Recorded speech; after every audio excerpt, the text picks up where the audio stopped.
আজকে আমি বানাবো আই মাছের তেল ঝাল। তো মাছগুলোকে লাল লাল করে ভেজে নিচ্ছি। এই যে ভেজে নামিয়ে রেখেছি সব। তারপর কড়াইয়ের মধ্যে সরষের তেল দিয়ে দিব। তেলের মধ্যে ফোড়নে দিব তেজপাতা, শুকনো লঙ্কা, গোটা জিরে আর কালো জিরে।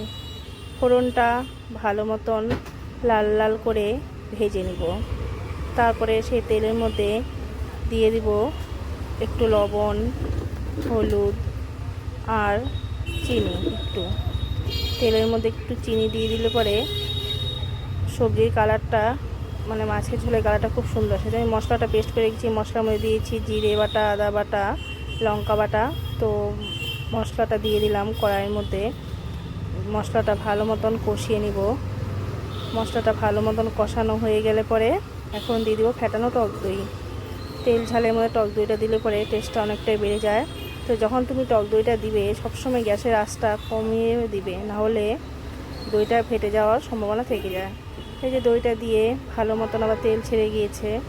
তেল ছাড়া হয়ে গেলে পরে এক পাশে গরম জল করে নিচ্ছি। মাছের ঝোলেই বা মাংসে সব কিছুতে একটু গরম জলটা দিলে ঝোলের টেস্টটা অনেকটাই বেড়ে যায়।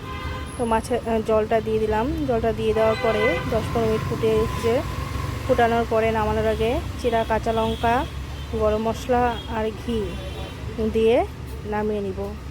চিরা কাঁচা লঙ্কা দিলে পরে মাছের ঝোলের ফ্লেভারটা খুব ভালো আসে। তো রান্নাটা কমপ্লিট। কেমন লাগলো তোমরা বলবে সবাই। তো দেখতে কেমন হয়েছে সেটাও বলবে। তোমরা একদিন এভাবে করো, কেমন হবে বলবে।